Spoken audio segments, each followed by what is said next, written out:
এখনও এই সমাজে মেয়েদের কোনো দাম নেই। সেই মেয়েরা এখনও সেই আগের মতনই পরিস্থিতিতে আছে। তো হ্যালো এভরিওয়ান, আমি চলে আসলাম প্রেমিকা তোমাদের সামনে একটা ব্লগ ভিডিও নিয়ে। তো বন্ধুরা দেখো, যেহেতু আজকে ঘুম থেকে উঠেছি আর আজকে বন্ধুরা আমাদের এদিকে বৃষ্টি পড়ছে, তো কী করবো, উঠেই আগে বিছানাটা গুটালাম। বেরোতে পারছি না, ঘর থেকে বৃষ্টি হচ্ছে, তো কতক্ষণ আর শুয়ে থাকবো। তো তাড়াতাড়ি করে বিছানাটা গুটিয়ে ফেললাম। তো গুটিয়ে দেখো, এটাই যে আমাদের যত বৃষ্টি আর তুফান আসুক না কেন, আমাদের কাজ করতেই হবে, না করলে হবে না। যেহেতু এটা আমাদের বলতে গেলে একটা চাকরি।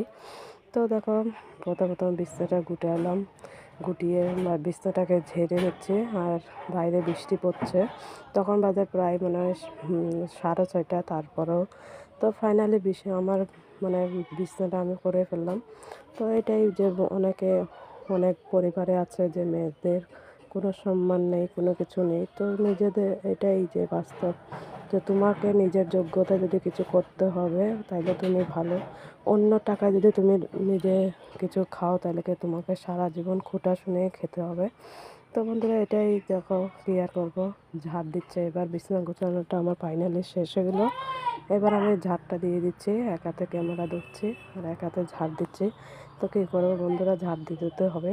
তো আমার ভিডিওটা কেমন লাগছে একটু অবশ্যই জানাবে, আর পাশে থাকবে, সাপোর্ট করবে। তো এটাই বন্ধুরা, তো দেখো ফাইনালি ঝাড় দেওয়া শেষ হয়ে গেছে।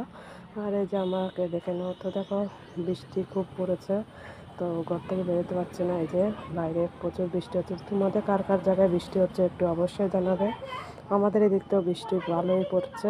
তো কী আর করবো, মাথায় চিপ দিয়ে কাজ তো করতেই হবে, কাজ না করলে হবে না। তো আজকের মতন ভিডিওটা এখানেই, কালকে আবার দেখা হবে। চলো টাটা, বাই বাই।